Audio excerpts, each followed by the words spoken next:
So hey anime fans. The series name is What If Naruto was in Justice League and fell in love with Wonder Woman. So let's start the series. Naruto Uzumaki hit the ground like a meteor. The asphalt cratered on impact, sending a shockwave that shattered storefront windows for a block in every direction. A cloud of dust and debris billowed outwards, momentarily silencing the alarms with its sheer percussive force. Dazed, ears ringing, Naruto pushed himself up on his hands and knees. His orange and black tracksuit was singed, and every bone in his body ached like he'd just gone 10 rounds with Tsunade. The last thing he remembered was a flash of light during his training, a feeling of being pulled apart atom by atom, and then, this. He coughed, waving away the dust. This wasn't the training grounds. This wasn't even Konoha. The air smelled of ozone, burnt rubber, and something else, something metallic and strange. Towering structures of glass and steel, unlike anything in his world, loomed around him, their mirrored surfaces reflecting the panic below. Where the hell am I? Before he could even process the thought, a blur of red and gold circled the vortex above at an impossible speed, creating a high-pitched whistle. The rift snapped shut with a final, ear-splitting crack of thunder. The sudden silence that followed was heavy, broken only by the distant wail of police sirens. Naruto got to his feet, his senses on high alert. His chakra, the vast ocean of power that was Kurama, churned uneasily inside him. Be careful, kid, Kurama's voice rumbled in his mind, a low growl. We're not in your world anymore. The very nature of this place feels different. Yeah, I figured that out myself, you know, Naruto muttered, his blue eyes scanning the alien landscape. Then they arrived. He didn't see them move, not all of them. 1 second the street was empty save for upturned cars and debris, the next, 4 figures stood before him. A fifth was a red and yellow streak that resolved into a man in a skin-tight red suit with a lightning bolt on his chest, skidding to a halt. The one in the dark, cowled cape was a creature of shadow and menace, his presence sucking the remaining warmth from the air.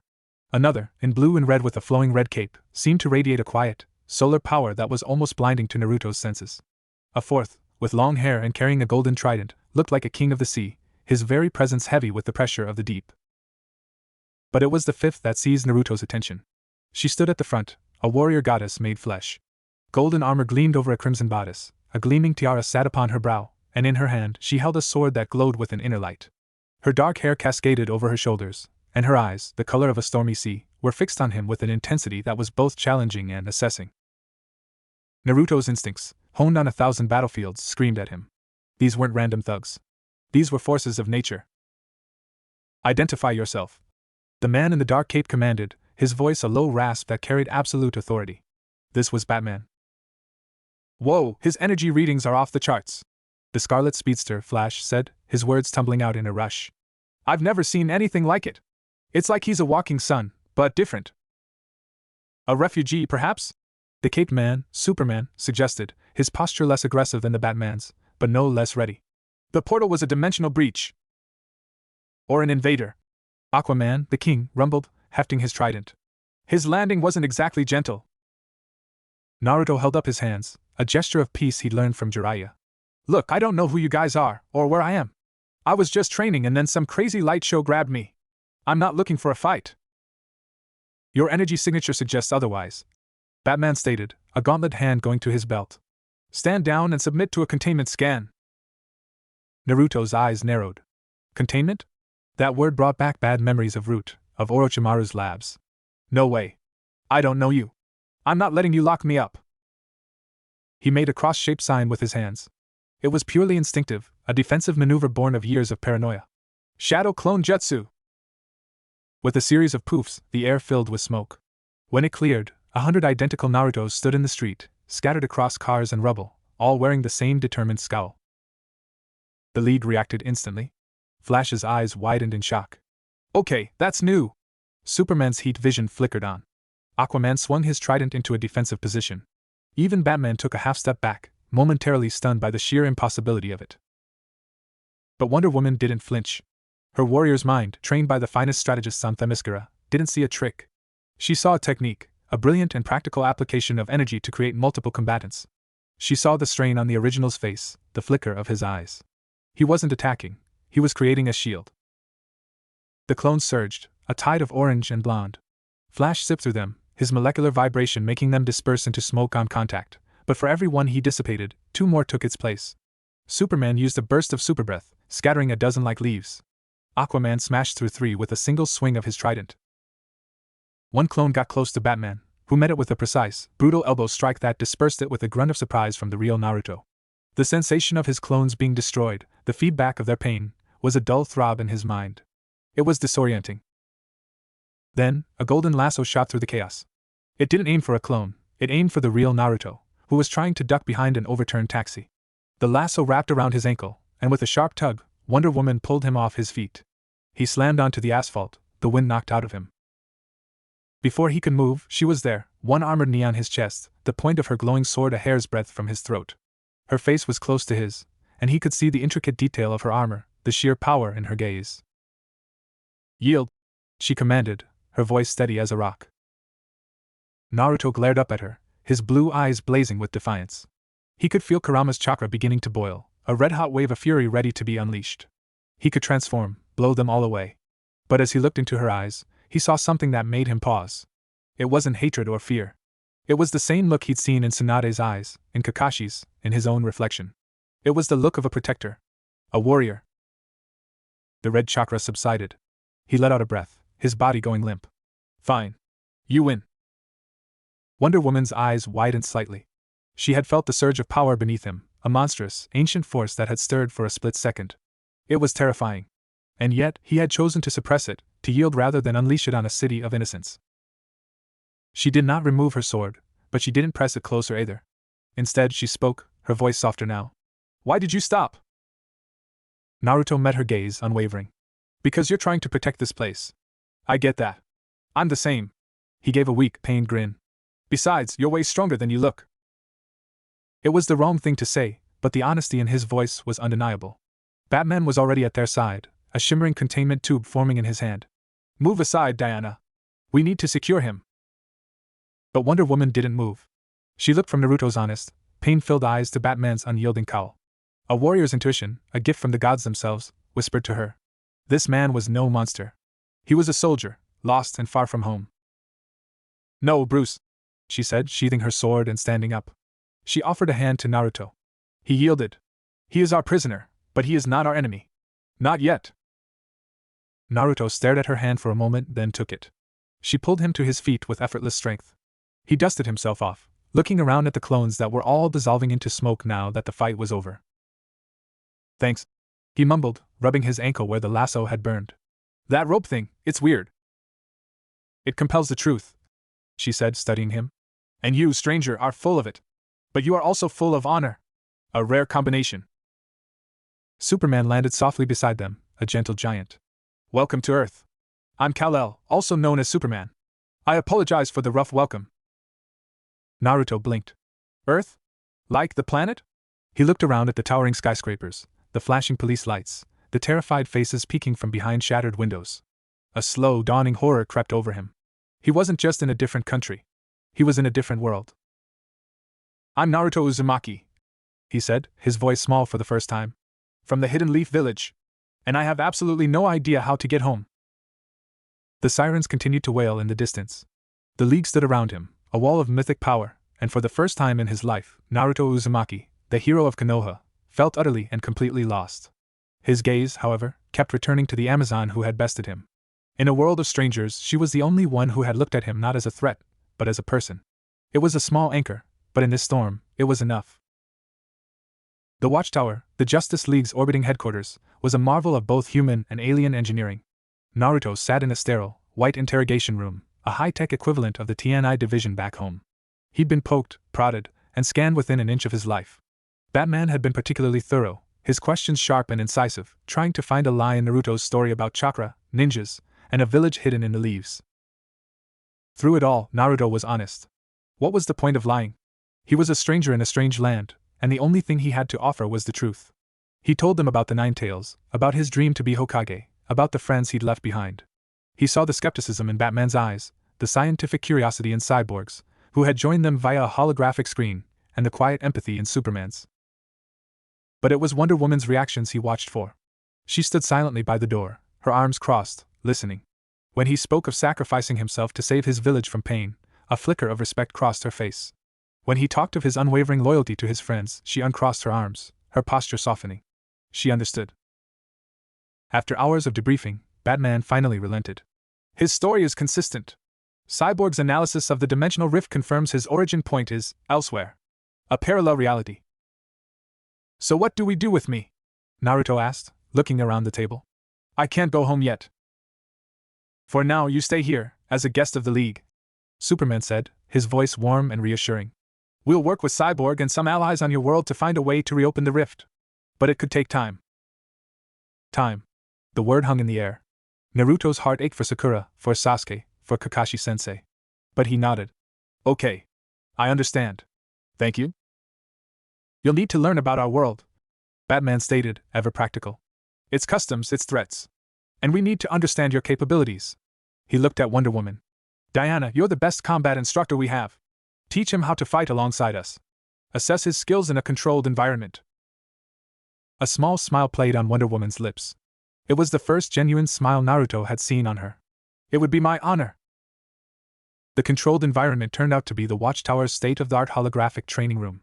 It could simulate any terrain, any opponent. For their first session, Diana had chosen a simple, grassy plain, much like the training grounds back home. She stood across from him, her sword and shield replaced by simple training staves. Your shadow technique is impressive for misdirection and creating chaos, she began, twirling her staff effortlessly. But against a single, focused opponent, it's only a momentary distraction. Let's see what you can do one-on-one. Naruto grinned, glad to be doing something other than talking. You're on, princess. He charged, his speed enhanced by chakra. He was fast, but Diana was faster. She met his first punch with the shaft of her staff, deflecting it with a smooth motion. He followed with a kick, which she sidestepped, sweeping her own staff at his legs. He jumped over it, flipping in the air and launching a flurry of kunai from his holster. She batted them away with almost lazy swipes of her staff, the metal projectiles clattering harmlessly to the simulated grass. Good instincts, she commented, pressing her attack. Her staff became a blur, a whirlwind of strikes that forced Naruto onto the defensive. He blocked and dodged, but she was relentless, her movements fluid and powerful, each strike flowing into the next. It was like fighting Tsunade, but with the grace of a dancer. He was sweating, panting, while she looked as composed as when they'd started. He needed to change tactics. He leaped back, creating distance, and slammed his palm on the ground. Earth-style, mud wall! A thick slab of earth erupted between them. He heard her laugh, a genuine, delighted sound. Clever! The wall exploded inward as Diana simply smashed through it, her superhuman strength making a mockery of his ninjutsu. But as the dust cleared, Naruto was gone. A flicker of chakra above her was her only warning. He dropped from above, a Rasengan swirling in his palm, a sphere of pure, spinning chakra. He wasn't trying to hurt her, he just wanted to see if he could land it. He almost did. At the last second, she twisted in midair, a feat of agility that defied physics, and the Rasengan grazed her shoulder, tearing the fabric of her training tunic. The force of it, even a glancing blow, sent her spinning. She landed in a crouch, her eyes wide with surprise. She touched her torn sleeve, then looked at the dissipating sphere of energy in Naruto's hand. What was that? Naruto was breathing heavily, but he grinned, a bit of his old cockiness returning. That's a Rasengan. My signature move. Took me years to perfect. Diana stood, a look of profound respect on her face. It's a perfect sphere of concentrated energy. No hand signs, no elemental manipulation, just pure, focused power. It's elegant. She walked towards him. My people have a saying, a blade is only as strong as the hand that wields it. That technique is an extension of your very will. It's impressive, Naruto Uzumaki. Naruto rubbed the back of his head, a little embarrassed by the praise. Well, it's not as flashy as a magic lasso or being able to fly. She smiled again, that same warm smile. Flashy is not the same as effective. Show me how you do it. And so he did. For the next hour, they trained. He showed her how he formed the Rasengan, the rotation of chakra in his palm.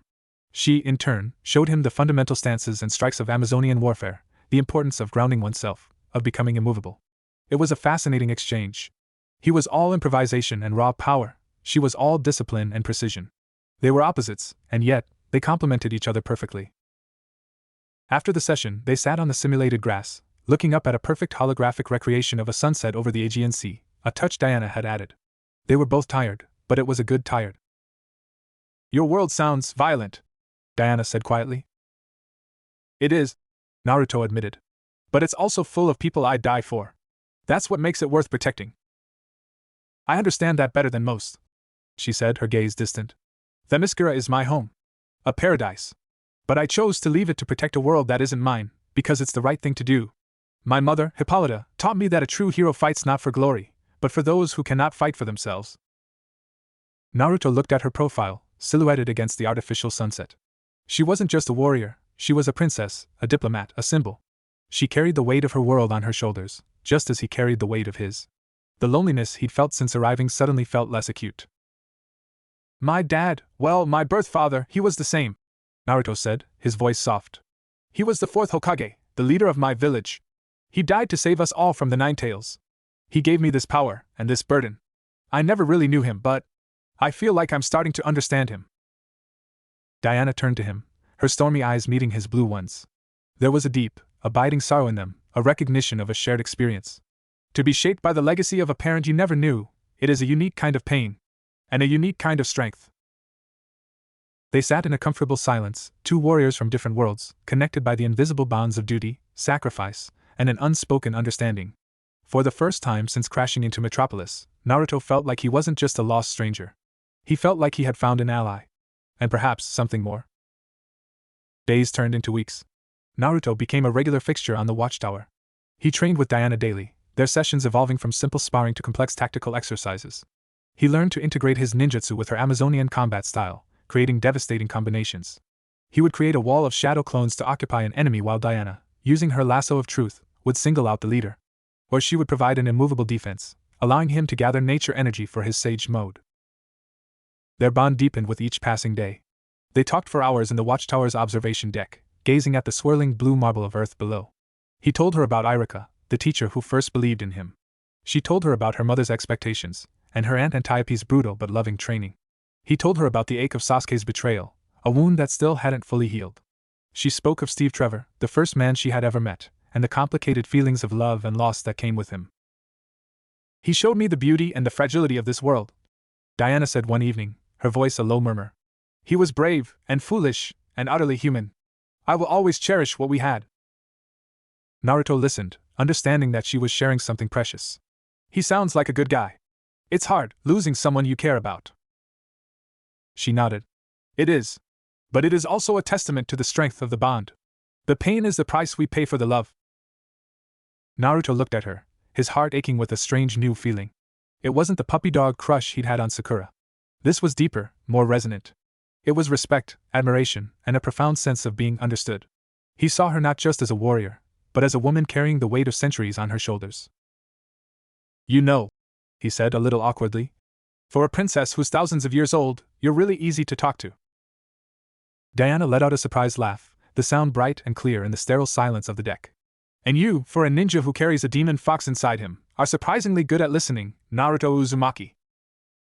The use of his full name, spoken in her accented voice, sent a pleasant shiver down his spine. He grinned. It's a gift. One afternoon, a worldwide alert shattered their routine. Cities across the globe were under attack. The news reports showed nightmarish creatures flooding the streets, winged armored horrors with glowing red eyes. Parademons. Darkseid scouts. The invasion had begun. The Justice League mobilized instantly. Naruto stood with them in the teleportation chamber, his face grim. Naruto, Superman said, his voice serious. This is a full-scale invasion. We don't expect you to fight. Your place is here.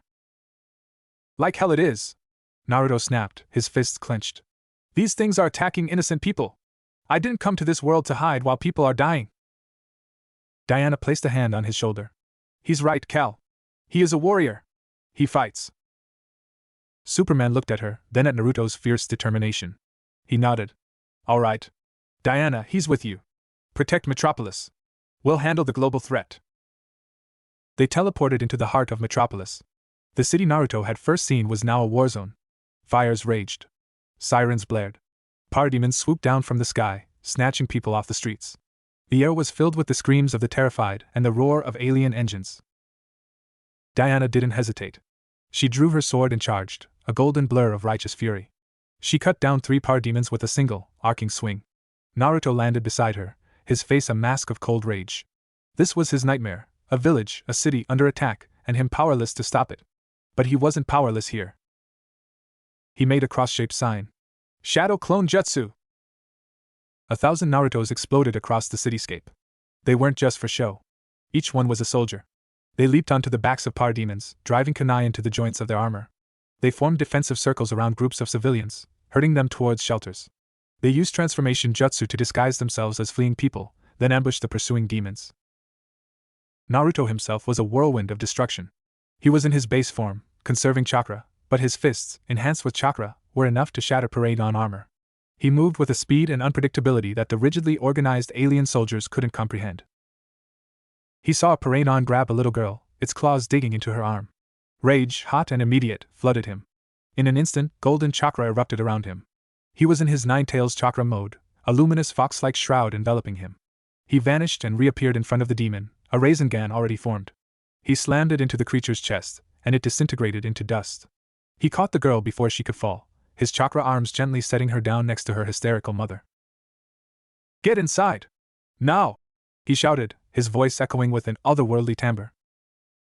Across the battlefield, Diana saw it all. She saw the tactical genius of his shadow clones, the raw power of his chakra mode, but most of all, she saw his heart. She saw him risk his life to save a single child, saw the fury in his eyes when he looked at the invaders, and the gentle care when he looked at the rescued. He was a force of nature, a beautiful, terrible storm of compassion and power. A massive Paranon, 3 times the size of the others, landed in front of her, its maw dripping with saliva. Before it could attack, a spiraling shuriken of wind, a raisin shuriken, slammed into its back, carving a deep, swirling gash. It roared in pain and turned, but Diana was already there. With a single, mighty heave, she drove her sword through its skull. Naruto landed beside her, his chakra mode flickering. "That was a big one." "They keep coming," Diana said, her gaze sweeping the horizon. More were pouring from boom tubes in the sky. "We need to close those portals." "Leave that to me," a voice said in their earpieces. It was Flash. "On it!" They fought back to back for what felt like hours. The dance they had perfected in training became a brutal, beautiful reality. She would throw him into the air, and he would launch a volley of raisin shuriken from above. He would create a diversion, and she would cleave through the distracted enemy. They moved as one, their trust absolute. As the sun began to set, painting the ruined city in hues of orange and red, the last boom tube sputtered and closed. The remaining parademons, disorganized and leaderless, were quickly mopped up. The first wave was over. Metropolis was battered, but it stood. Naruto deactivated his chakra mode, exhaustion washing over him. He stumbled, and Diana was instantly there, her strong arms supporting him. They stood in the middle of a shattered street, surrounded by smoke and the distant sounds of rescue workers. His clothes were torn, his body covered in minor wounds and alien ichor. She had a cut on her cheek and her armor was scratched, but she stood as tall and proud as ever. He looked up at her, grimy and tired. "We did it." She looked down at him, a fierce pride in her eyes. "We did." She gently wiped a smear of dirt from his cheek with her thumb. The gesture was so intimate, so tender that it stole his breath. "You were magnificent today, Naruto. A true hero." In that moment, surrounded by the devastation of war, the connection between them crackled with a new, electric intensity. It was no longer just respect or admiration. It was something far more powerful. It was love, born in the crucible of battle, forged in the fire of shared sacrifice. They stood there, holding each other's gaze, the ruined city a silent witness to the beginning of something profound. The days following the Paragon attack were a blur of recovery and analysis. The Justice League worked tirelessly, coordinating global relief efforts and trying to determine the source of the invasion. Cyborg, interfacing with every satellite and computer system on the planet, finally uncovered the terrifying truth. "It's Darkseid," he announced, his voice grim as he projected a holographic image of the hulking, stone-skinned tyrant. "He didn't just randomly choose Earth. He sensed the dimensional rift. He sensed him." The image shifted to Naruto. "He felt the energy of the Nine Tails.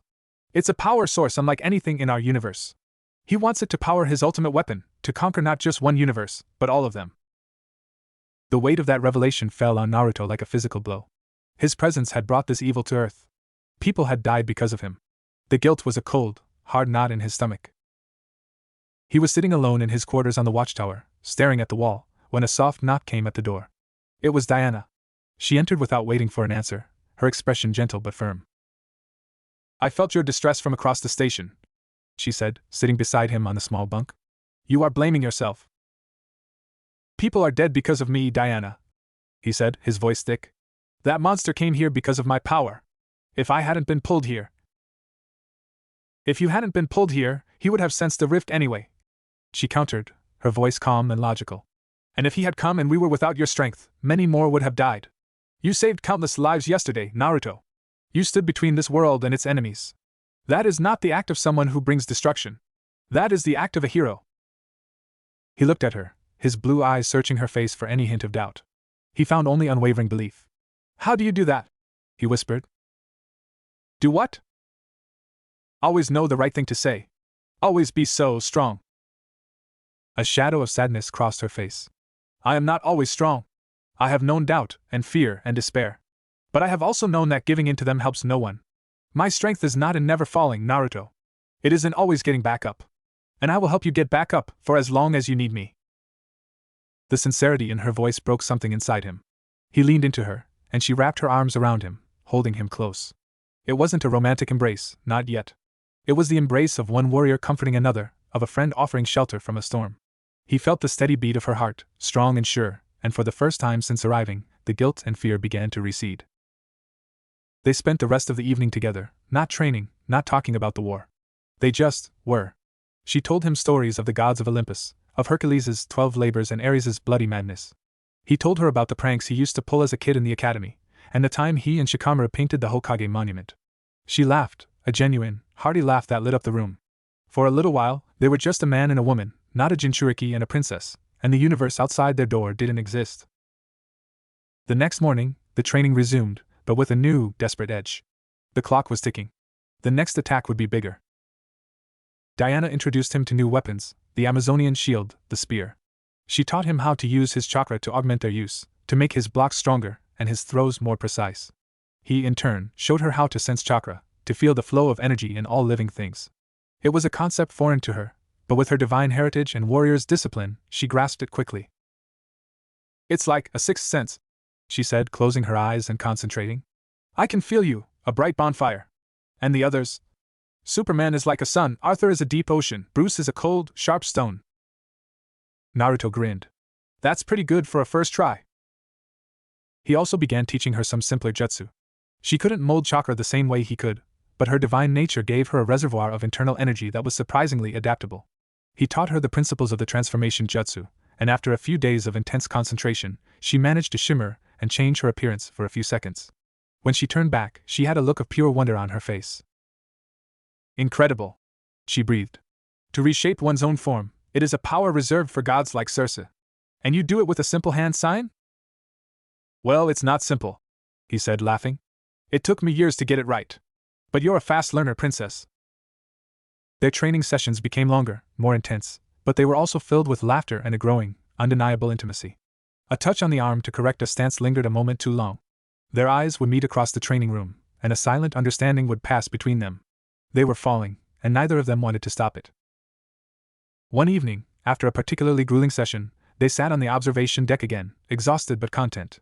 Naruto was looking at the earth, his brow furrowed. What troubles you? Diana asked. I was just thinking about home. About what happens after this is over. If we win. Cyborg says he might be able to reopen the rift. The unspoken question hung between them. What happened to them? Diana's face was unreadable, but a flicker of pain crossed her eyes before she masked it. Duty is a heavy chain, she said softly. It binds us to our paths, even when our hearts wish to stray. Naruto turned to her. Is that what you want? For your heart to stray? She met his gaze, and for once, the warrior was gone. It was just Diana, the woman, vulnerable and uncertain. I do not know what I want, Naruto. For thousands of years, my path was clear. Now, it is not. He reached out and took her hand. It was a simple gesture, but it spoke volumes. We don't have to figure it out tonight, he said. We have a war to win first. Let's just focus on that. And on this. He squeezed her hand, and she squeezed back. They sat in silence, hand in hand, watching the stars, two souls from different worlds, clinging to each other in the vast, cold darkness of space. The storm was coming, but for this one, perfect moment, they had found a quiet harbor in each other. The warning came without preamble. The sky above every major city on Earth turned black, not with night, but with the hulls of 1,000 apocalyptic warships. Boom tubes yawned open like screaming wounds in reality, disgorging a tide of parademons so vast it blotted out the sun. This was no scout force. This was the full might of Darkseid's armada. The Justice League was stretched to its breaking point. Superman was in space, trying to punch a hole in the flagship's defenses. The Flash was a red blur, shuttling civilians out of danger zones across the globe. Aquaman had roused the creatures of the deep to defend coastal cities from amphibious assault. Batman coordinated the global defense from the Watchtower, his voice a calm, steady anchor in the chaos. Naruto and Diana stood on the steps of the LexCorp building in Metropolis, the city once again a war zone. This time, however, Naruto was different. He was calm. The guilt and fear were gone, replaced by a cold, focused resolve. He had a world to protect, and the woman he loved was fighting by his side. He bit his thumb, smearing blood across his palm, and slammed his hand on the ground. Kuchios no Jutsu! A massive plume of smoke erupted, and from it emerged Gamabunta, the great Toad Chief, his size dwarfing the surrounding skyscrapers. The Toad King looked around, his massive eyes narrowing at the chaotic scene. Well, well, brat. You've really gone and done it this time. Where in the six paths are we? Long story, boss, Naruto shouted, leaping onto his head. Right now, we've got an army to squash. Diana looked up at the colossal toad, a rare look of surprise on her face. Then, a smile of pure warrior's joy spread across her lips. Magnificent! She cried, leaping up to join Naruto on Gamabunta's head. The sight of a giant toad rampaging through Metropolis, swatting parademons out of the sky like flies, was one that would be told for generations. Naruto, in his Nine-Tails chakra mode, leaped from Gamabunta's head, a golden comet of destruction. He created thousands of shadow clones, each one a skilled fighter engaging the enemy. He threw Raisin Shuriken after Raisin Shuriken, each one a spiraling disk of wind that carved through entire squadrons of parademons. Diana was a goddess of war. She leaped from Gamabunta's head, her sword a blur of light. She carved a path through the enemy, her lasso of truce snapping out to ensnare and crush. She moved with a deadly grace, her every motion a testament to millennia of training. The battle raged for hours. Naruto's clones reported in through the link, feeding him information. The docks were overrun. The financial district was burning. A group of civilians was trapped in Grand Central Station. Naruto's attention snapped to the last report. Diana! Grand Central! Civilians! Without a word, they moved. Naruto summoned a massive chakra hand and flung Diana through the air towards the station. He then disappeared in a burst of speed, his shadow clones converging on the location. They arrived to find a nightmare. Hundreds of people were huddled inside the main concourse, the grand arches now a cage. Dozens of parademons were tearing at the barricades, their screeches echoing off the marble walls. Leading them was a hulking, cybernetically enhanced parade-on general, its single red eye scanning the crowd for prey. Diana landed in front of the barricades, her sword held high. You shall not pass! The general lunged, but before it could reach her, a spiraling Rasengan slammed into its chest, staggering it. Naruto appeared beside Diana, 100 clones forming a protective ring around the civilians. We've got this, he said, his voice calm. The clones engaged the horde, a swirling tide of orange against a wave of black. Naruto and Diana focused on the general. It was a brutal, close-quarters fight. The general was strong, its armor thick, its claws tipped with a venom that could burn through steel. But it was no match for their teamwork. Diana would engage it head-on, her sword ringing against its armored fists, drawing its attention. Naruto would zip around its flanks, landing blows with chakra-enhanced fists and Rasengans to its joints and weak points. They moved in perfect sync, an unspoken rhythm guiding their attacks. Finally, Diana saw an opening. She swung her lasso, wrapping it around the general's legs and yanking it off balance. As it stumbled, Naruto was already there, a massive Rasengan formed in his palm. He drove it directly into the creature's chest, the spiraling energy tearing through its armor and the core within. With a final, electronic shriek, the general crumpled to the ground, its red eye flickering and dying. With their leader gone, the remaining parademons were easy prey. The clones made short work of them. The civilians were safe. Naruto and Diana stood in the sudden, ringing silence of the station, surrounded by the debris of battle and the grateful, tearful eyes of the people they had saved. They were both exhausted, covered in grime and alien blood. But as they looked at each other, they saw only pride and an unbreakable bond. Without a word, Diana stepped forward and kissed him. It was not a gentle kiss. It was fierce, passionate, a claiming born of the chaos and the life and death struggle they had just shared. It tasted of smoke and sweat, but to Naruto, it was sweeter than anything he had ever known. He wrapped his arms around her, pulling her close, and for a moment, the war ceased to exist. A ragged cheer went up from the civilians. They were clapping, weeping, shouting their gratitude. Naruto and Diana broke apart, a little embarrassed, but still holding hands. They had won the battle for Grand Central. But the war for Earth was far from over. The victory at Grand Central was a spark in the darkness, but the fires of war still raged across the planet. Then, The sky above Metropolis turned a deeper, more sinister shade of black. The air grew heavy, thick with an oppressive dread that made even the bravest hearts falter. A single, massive boom tube opened, and from it descended a throne of living rock, carried by 100 flying parademons. On that throne sat Darkseid. He was immense, a mountain of gray flesh and muscle, his eyes glowing with the heat of dying stars. He wore elaborate golden armor, and his face was a mask of cold, absolute tyranny. He didn't look at the city, or the battle. His gaze was fixed on one point, the golden speck of Naruto Uzumaki. So, his voice boomed, a sound that seemed to emanate from the very core of the planet. The little godling who carries the power of ages. You will come with me, boy, or this world will burn to ash. Superman descended from the heavens, slamming into Darkseid's throne. The impact shattered the rocky structure, sending parademons flying. Superman and Darkseid clashed, two titans trading blows that created sonic booms and shattered the windows of every building for miles. The battle for Earth had reached its final stage. Naruto. Batman's voice crackled in his ear. He's focused on you. We're coordinating a multi-pronged attack. Flash is disrupting his ground troops. I'm targeting the Omega Beam's focusing lens on his helmet. Diana, you and Naruto are our best chance to get past his defenses. Cal can't hold him forever. Naruto and Diana shared a look. They had trained for this. They had fought for this. They were ready. They moved as one. Diana charged, her sword singing through the air. She engaged Darkseid directly, her blows finding the chinks in his armor, forcing him to divide his attention between her and Superman. Naruto, in his Nine Tails chakra mode, circled the behemoth, looking for an opening. Darkseid's Omega beams lanced from his eyes, seeking Naruto. Naruto was ready. He leaped, twisted, and weaved through the air, the beams of certain death following his every move. He used shadow clones as decoys, watching them disintegrate in puffs of smoke. He was a fly buzzing around a lion, but a fly with a deadly sting. Now, Bruce! Diana shouted. A high-tech projectile, fired from a Watchtower satellite, struck the side of Darkseid's helmet. It wasn't a bomb, but an electromagnetic pulse, specifically targeted. The focusing array for his Omega beams flickered and died. For a split second, Darkseid was blind.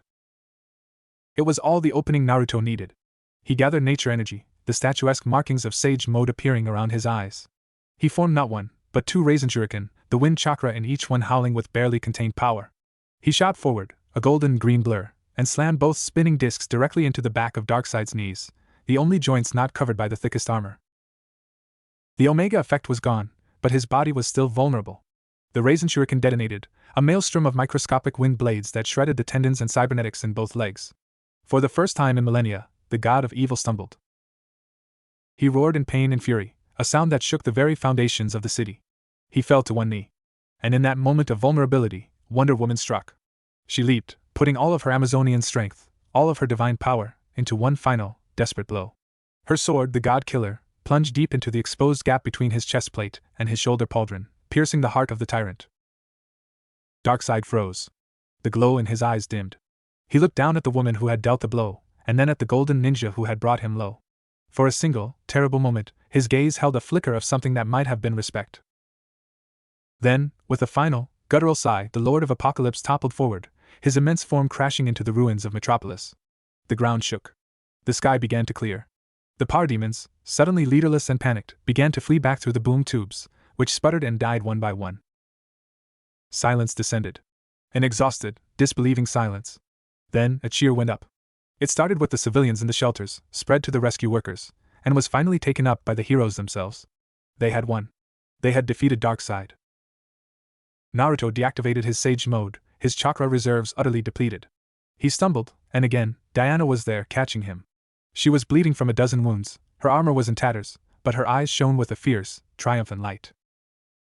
"We did it," he whispered, a huge, exhausted grin spreading across his face. "We did," she confirmed, pulling him into a tight embrace. Around them, Superman landed, looking equally drained but relieved. Flash zipped by, giving them a thumbs up.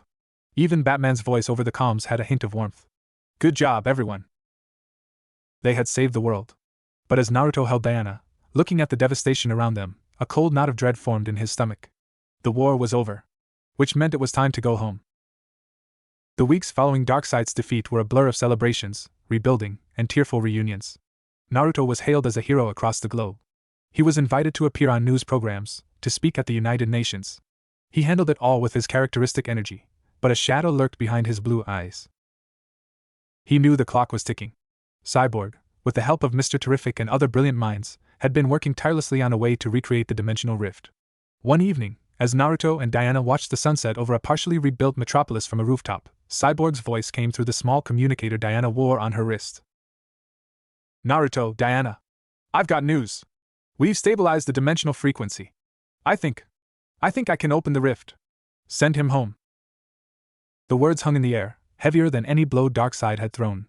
Naruto's smile faded. Diana's face became a mask, betraying nothing, but her hand, resting on the ledge, tightened until her knuckles were white. "When?"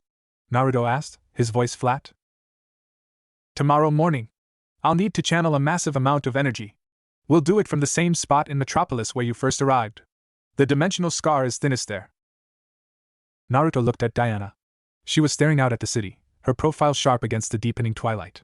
He reached out and took her hand. This time, it wasn't a gesture of comfort, but of desperation. He didn't want to let go. They didn't speak for a long time. There was nothing to say that they hadn't already said with every shared glance, every training session, every battle fought side by side. The truth was a wall between them, a wall of duty and responsibility that neither of them could tear down. Finally, Diana turned to him. Her eyes, usually so strong and certain, were filled with a raw, aching pain. "When I first came to man's world, I believed my purpose was to end the war of Ares. I thought my destiny was singular and clear. I was wrong. My purpose has been to protect this world, to learn from it, and to love it. I never expected it to love me back. And I never expected to find someone like you." Naruto's throat tightened. "Diana. Let me finish," she whispered, placing a finger on his lips. "I am a princess of Themyscira. My duty is to my people, and to this world I have sworn to protect. You are a shinobi of Konoha. Your duty is to your village, your Hokage, your friends. We are both bound by oaths as unbreakable as my lasso." Tears welled in Naruto's eyes. He, who had faced down gods and demons, who had never given up on anything in his life, was being asked to give up the one thing he wanted most. "I don't care about duty," he choked out. "I care about you. There has to be another way." "You do care about duty," she said, her voice firm but gentle. "That is one of the reasons I love you. If you stayed, a part of you would always yearn for your home, your friends. And that yearning would eventually turn to resentment. I could not bear for you to resent me." She cupped his face in her hands. "I will not be the chain that binds you, Naruto. I will only ever be your partner." He leaned into her touch, the tears finally spilling over. "I love you, Diana." "And I love you, Naruto Uzumaki," she said, her own voice thick with unshed tears. "More than I thought it possible to love anyone." They spent their last night together not in the Watchtower, but on that rooftop, holding each other as the stars wheeled overhead. They talked of silly things, of happy things, trying to build a fortress of memories against the coming pain.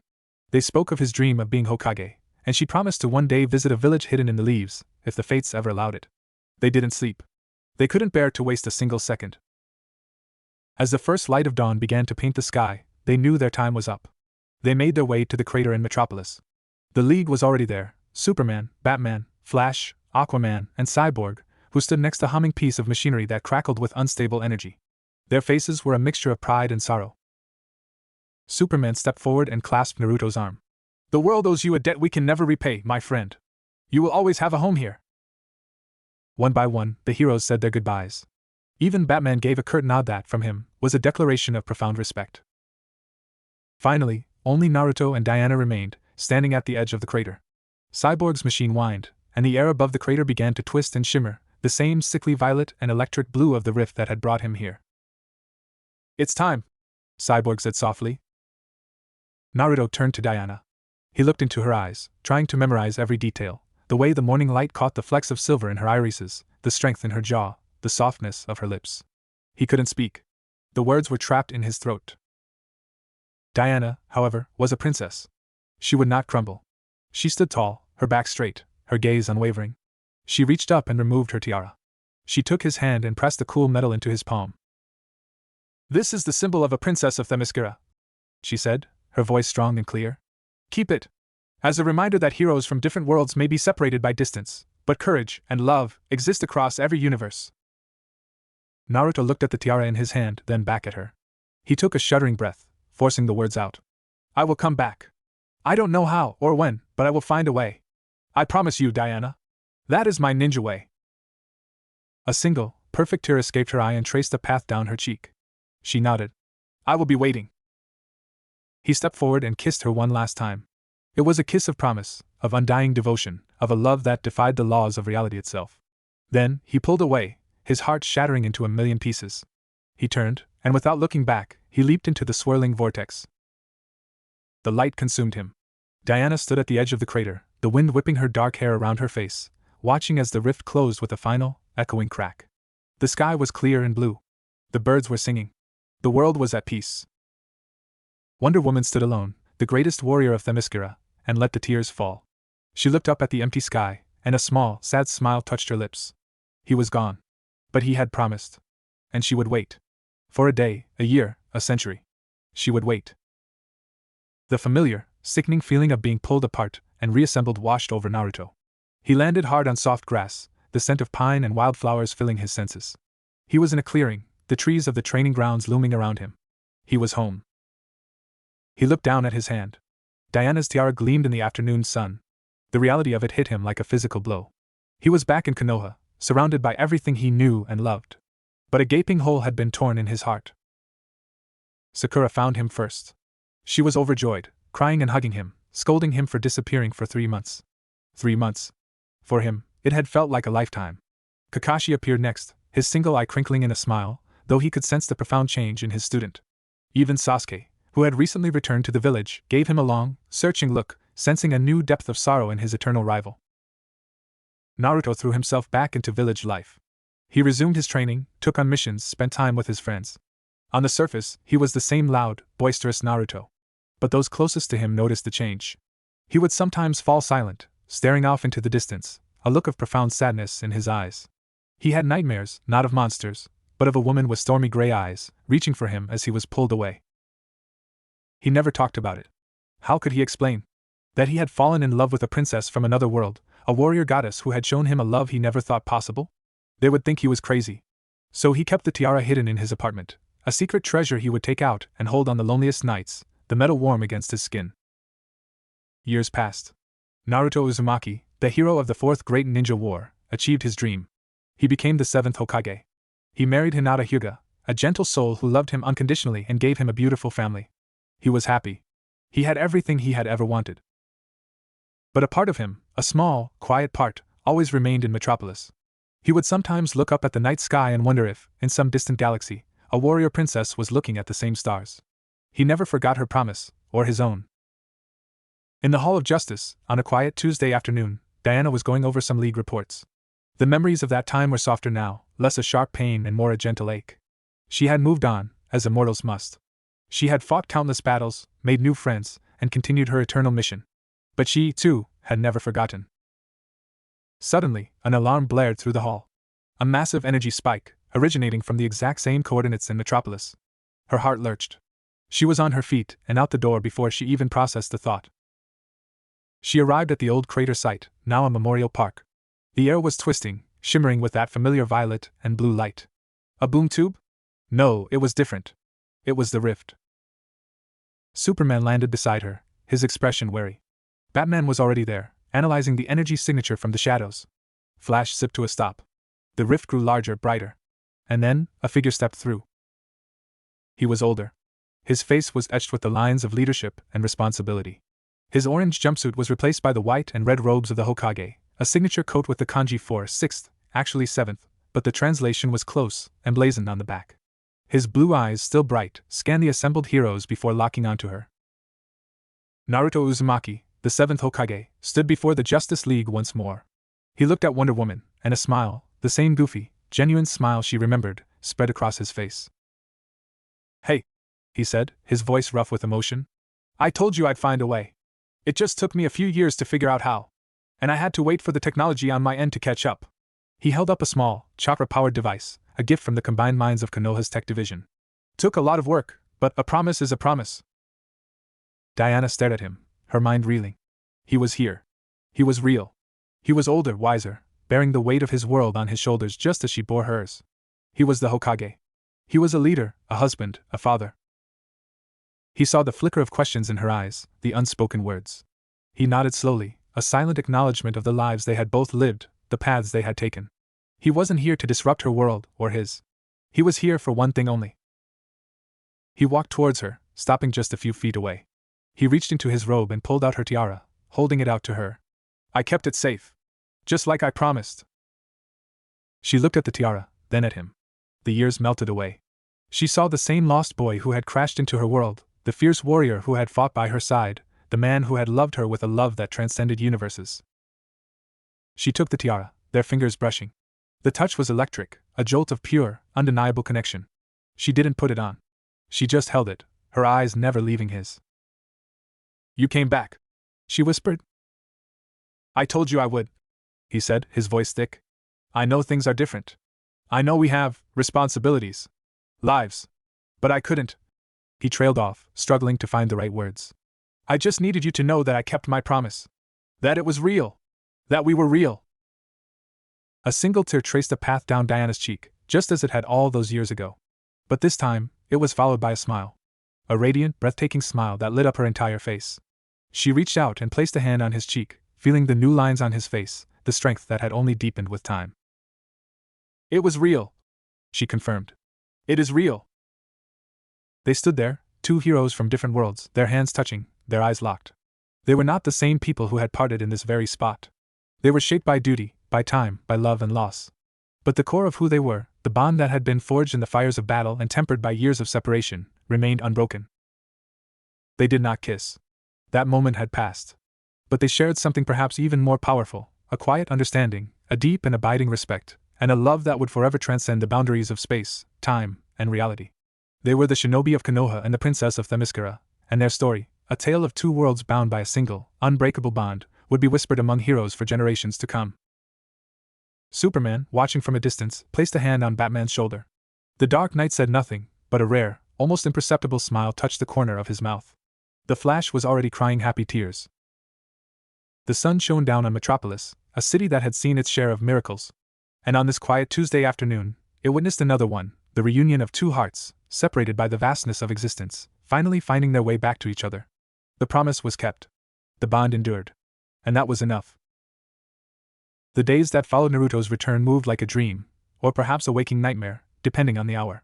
He had arranged for a temporary leave from his Hokage duties, explaining to a confused but trusting Kakashi that multiversal diplomacy required his personal attention. The old Jiraiya would have laughed himself sick at the excuse. Tsunade would have punched him. But Kakashi, with his one perceptive eye, had simply nodded and told him to be careful. Now Naruto sat on the observation deck of the Watchtower, watching Earth turn slowly beneath him. Diana stood beside him, as she had so many times before, but everything was different now. The easy intimacy of their youth was complicated by the weight of years and the lives they built apart. Hinata, Diana said quietly. It wasn't a question. Naruto nodded, not looking away from the planet below. She's good, Diana. Kind. Strong in ways most people don't see. She gave me two beautiful children. Boruto's a handful, reminds me of myself at that age, which terrifies me. Himawari has her mother's heart. He finally turned to face her. I love her. I do. But that doesn't change what I felt for you. What I still feel. Diana absorbed this with the same calm she brought to battle. And Steve, she said. There have been others since Steve. Brief connections. But nothing that lasted.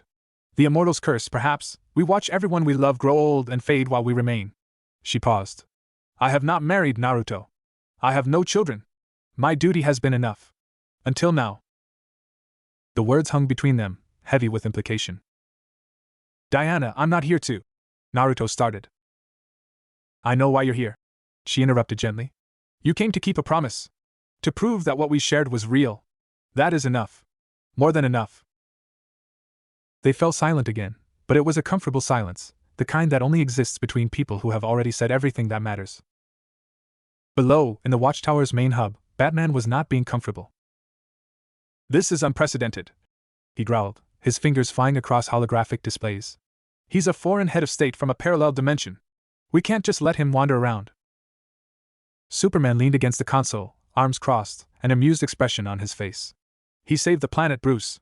Twice. I think we can extend him some diplomatic courtesies. Diplomatic courtesies, Batman repeated flatly. He's been here 3 days and he's spent every waking moment with Diana. The tabloids are already speculating about a new mystery man in Wonder Woman's life. Flash materialized beside them, a bag of chips in his hand. Dude, have you seen the internet? Hashtag Hokage Heartthrob is trending. Someone made a fan edit of him throwing raisin gans set to Bad Romance. It's glorious. Batman's eye twitched. Aquaman, lounging in a chair nearby, laughed heartily. Let the man have his reunion. He earned it. Besides, he added with a grin, it's nice to see Diana look human. For once. Superman nodded thoughtfully. She's been alone for a long time. Longer than any of us can really understand. If this brings her some happiness, even temporarily, I'm not going to stand in the way. Batman grumbled but returned to his analysis. He was already running projections on dimensional travel, chakra-based energy signatures, and the political implications of an alliance with the Hidden Leaf Village.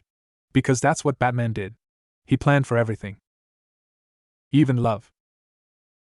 The training room had become their sanctuary. Old habits, it seemed, died hard. Naruto and Diana stood across from each other, training staves in hand. He was in his Hokage robes, she in her traditional Amazonian armor. They circled slowly, each reading the other's stance. You've slowed, Diana observed. I've gotten older, Naruto replied with a grin. Also paperwork. Lots and lots of paperwork. It's the real enemy of every Hokage. She smiled, that genuine, warm smile that still made his heart skip. Then let's see if you've lost anything else. She attacked. Fast, precise, beautiful. Naruto met her blow for blow, their staves clacking in a rhythm as familiar as breathing. He moved differently now, more controlled, less reckless. The years of leadership had taught him patience, had tempered his impulsiveness into something sharper. Diana noticed. You fight like a general now. Not just a soldier. Had to learn, he grunted, deflecting a strike aimed at his ribs. Can't throw myself into every battle anymore. People depend on me to stay alive and make good decisions. And yet here you are. In another world. Fighting a demigoddess with a stick. He laughed, genuinely laughed, and for a moment he was 20 again, young and reckless and so desperately in love. Some habits are impossible to break. They continued sparring until both were breathless, then collapsed onto the mats side by side, staring up at the simulated sky. I've missed this, Naruto admitted. Not just the fighting. The understanding. With you, I never had to explain why I do what I do. You just knew. Warriors understand warriors, Diana said. We carry the same weight, even if the worlds we carry it for are different. She turned her head to look at him. Tell me about your children. And he did. He told her about Boruto's rebellion against his legacy, about Himawari's gentle strength that reminded him so painfully of Hinata's mother. He told her about watching his daughter learn to fight, about the terror of seeing his son in danger, about the pride that swelled in his chest when either of them did something kind or brave. Diana listened to all of it, her expression soft. You're a good father, she said when he finished. I always knew you would be. How can you tell? Because you're a good man. And good men become good fathers. It's simple. Naruto was quiet for a long moment. Do you ever wonder, he finally asked, what we would have been if I'd stayed or you'd come with me? Every day for the first 100 years, Diana admitted. Then less often. But always somewhere, the question remained. She sat up, looking down at him. The answer, I think, is that we would have been happy. Briefly. And then one of us would have grown to resent the other for the worlds we left behind. This, she gestured between them. This is better. We loved. We parted. We remained true to ourselves. And now, against all odds, we have this moment. Naruto sat up too, close enough to feel the warmth radiating from her. This moment, he repeated. What do we do with it? Diana considered the question with the seriousness it deserved. We treasure it. We don't rush. We don't make promises we can't keep about forever. But for as long as you're here, we explore. What we were. What we might still be. Carefully. Honestly. Carefully and honestly, Naruto echoed. That sounds like a good plan. He reached out and took her hand. She squeezed back. And for the first time since his return, the weight of duty and distance seemed to lift, if only slightly. That evening, there was an informal gathering in the Watchtower's common area. The League had decided, somewhat to Batman's chagrin, to welcome Naruto properly. Pizza was involved. So was a truly ridiculous amount of takeout from a half-dozen metropolis restaurants. Flash was quizzing Naruto about chakra. So you're telling me you can run on water? And up trees? And I'm stuck with friction and momentum like some kind of caveman? Different energy systems, Naruto explained through a mouthful of pizza. You've got the speed force. I've got chakra. Both let us break the rules, just in different ways. Aquaman was deeply interested in the concept of chakra-enhanced swimming. Superman wanted to know about the various kage and their abilities. Even Batman, lurking in the corner with a glass of water, was taking mental notes. But it was Diana that Naruto kept returning to. Their eyes met across the room, and each time, there was a small, private smile. A shared secret in a room full of heroes. Later, after the others had dispersed to their various duties or quarters, Naruto and Diana stood alone on the observation deck once more. The stars were brilliant, unspoiled by atmosphere. I should go back soon, Naruto said quietly. A few more days at most. Boruto's already causing trouble, and Himawari wrote me a letter asking when I'm coming home. Hinata understands more than I gave her credit for. She told me to take whatever time I needed. She sounds remarkable. She is. He turned to Diana. I meant what I said. I love her. But I also love you. Is it possible to love two people at once? Really love them, not just want them. Diana considered. I think, she said slowly, that love isn't a finite resource.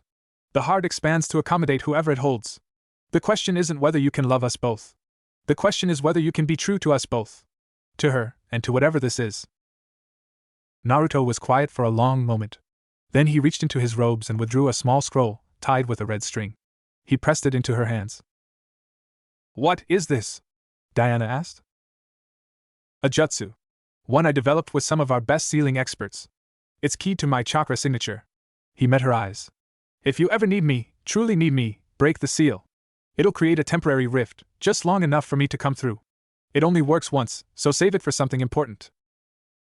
Diana stared at the scroll, then at him. Naruto. I'm not saying goodbye, he said firmly. I'm saying until next time. Because there will be a next time. Maybe not soon. Maybe not for years. But I meant my promise, Diana. I will always find my way back to you. She stepped forward and kissed him, not with the desperate passion of their first kiss in Grand Central, but with something deeper. Something that spoke of acceptance and gratitude and a love that had transcended time itself. When they parted, Diana pressed her forehead against his. Until next time, then, Hokage-sama. Naruto laughed, the sound watery with unshed tears. You've been practicing your Japanese. A little. I had hopes you might return. They stood there, holding each other, as the earth turned below them and the stars wheeled overhead. Two warriors from different worlds, bound by a love that defied all logic and reason. And for now, that was enough. Returning to Konoha was harder than Naruto had anticipated. The village greeted him with the usual fanfare, children waving, merchants offering free samples, fellow shinobi nodding respectfully as he passed. He was their Hokage, their hero, the living embodiment of their hopes and dreams. And he loved them for it. He did. But walking through those familiar streets, past the ramen stand where he'd celebrated countless victories, past the academy where he'd been the worst student and then the most famous graduate, past the memorial stone with his father's name carved into it, all of it felt slightly surreal. Like he was watching someone else's life through a window. Hinata was waiting for him at the Hokage mansion, as she always was when he returned from long trips.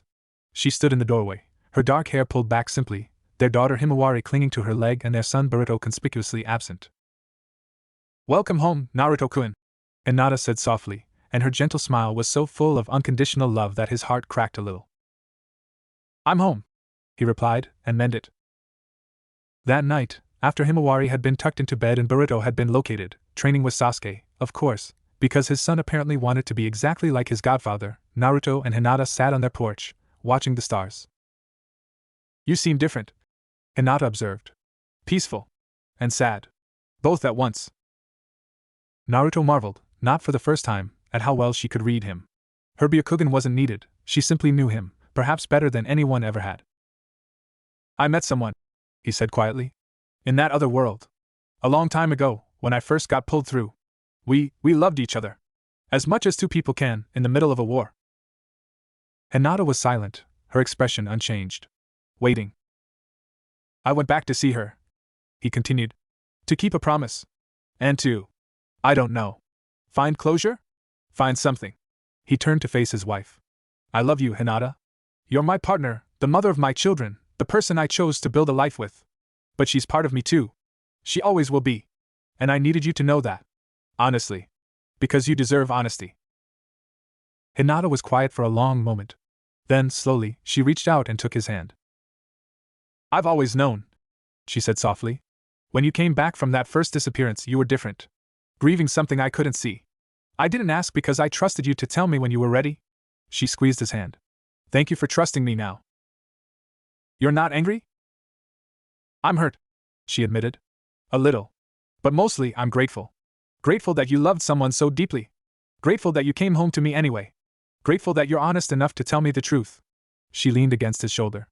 Naruto-kun, I never expected to have you at all. The boy I loved from afar for so long, the hero who saved our village so many times, I never dreamed he would choose me. I won't begrudge him a piece of your heart that existed before I fully claimed it. Naruto felt tears pricking at his eyes. How did I get so lucky? I ask myself the same thing every day. Hinata murmured. Now come inside. It's cold, and Himawari will want breakfast stories about your adventures tomorrow. They went inside together, hand in hand, and Naruto realized that his heart, which had felt so divided, was actually large enough for all of it. For Hinata's gentle strength, for his children's bright futures, for his village's endless needs, and for the memory of a warrior princess who would wait for him across the stars. Love, he was learning, wasn't about choosing. It was about holding.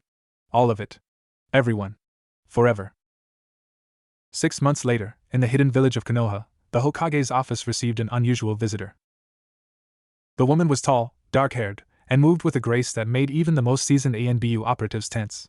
She wore clothing that blended oddly, Amazonian leathers modified with Konoha-style fabrics, a gift from a certain blonde ninja who'd wanted her to be comfortable in his world.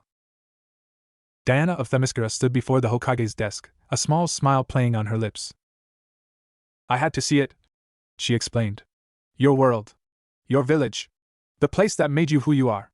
She glanced around at the scrolls, the crystal ball, the Hokage robes hanging on a stand. It suits you. Naruto stared at her, speechless for perhaps the first time in his life.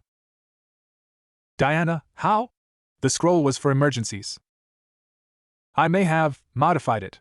With some help from your cyborg and a very patient sealing expert from your village. She stepped closer. I'm not here to stay. I have my own world to protect. But I realized something after you left. What's that? That until next time shouldn't mean wait passively forever. She reached out and touched his face gently. Our love is real, Naruto. It deserves more than memories. It deserves moments. Visits. Letters. However we can make it work. Naruto stood, rounding his desk, and took her hands. You're really here. I'm really here. For a week, if your village can tolerate an Amazon princess wandering around. Your wife already approved, by the way. We had tea this morning. Naruto's jaw dropped. You had tea with Hinata? She's delightful. Stronger than she looks. I understand why you chose her. Diana's smile widened. She also made it very clear that if I hurt you, she has a technique called Gentle Fist that would make even an Amazon regret crossing her. Naruto laughed, the sound bright and free and full of joy. Yeah, she does. They stood there, in his office, in the heart of his village, two warriors from different worlds, impossibly, miraculously together. Outside, the sun shone down on Konoha. Birds sang. Children played in the streets. And the seventh Hokage, the hero of the hidden leaf, held the woman he'd loved across dimensions and felt, for the first time in years, completely whole. Not because he'd chosen, but because he no longer had to. Epilogue, Across the Stars. 10 years later. The memorial stone in Konoha had a new name carved into it, but that's a different story. On a hillside overlooking the village, Naruto Uzumaki, still the seventh Hokage, though his hair had more gray in it now and his face more lines, sat with his back against a tree. Himawari was married now, a gentle young woman with her mother's heart and her father's stubbornness. Boruto was off on some mission with Sarada and Natsuki, carrying on the legacy in his own rebellious way. Hinata had passed 2 years ago, peaceful in her sleep, her hand in his. He missed her every day. And yet, a familiar shimmer in the air made him smile. The seal on his wrist, a gift from Diana, modified by Cyborg and the best minds of two worlds, warmed briefly. Then she was there, sitting beside him as if she'd always been there. Diana looked the same. She always would. Immortal, ageless, eternal. You look well, she said. I'm old, he replied with a chuckle. You're distinguished. She leaned against his shoulder, just as Hinata used to. I brought news. The League has finally established formal diplomatic relations with your village. Ambassadors will be arriving next month. Bruce is already stressing about protocol. Naruto laughed. Good. Let him stress. It's good for him. They sat in comfortable silence, watching the sun set over the village he'd given his life to protect. How much longer? Diana asked quietly. Naruto considered the question. His chakra was fading, Kurama's presence a quiet hum rather than the roaring fire it had once been. The Ninetales had made peace with mortality long ago, accepting that their partnership would eventually end. A few years maybe, he said honestly. Kurama's tired. So am I. Diana nodded, accepting this with the grace of someone who had watched countless mortals age and die. Then we should make the most of them. They talked until the stars came out, about everything and nothing, old battles and new challenges, children grown and legacies secured, the strange beautiful accident of finding each other across the infinite expanse of reality. Finally, as the moon rose, Diana stood. I should go. Bruce will worry. Let him. She smiled, bending to press a kiss to his forehead. Until next time, Hokage-sama. Until next time, princess. The shimmer took her, and she was gone. Naruto sat alone under the stars, but not lonely. How could he be, with so much love in his heart? Love for a village, for children, for a gentle wife who had understood everything. Love for a warrior goddess who crossed dimensions just to sit with him on a hillside. Love, he had learned, was the only thing that truly transcended all boundaries. The only thing strong enough to bridge worlds. He looked up at the stars, the same stars Diana was seeing from wherever she'd returned to, and smiled. See you soon, he thought. In this life or the next. Across any distance. Through any door. Because that's my ninja way.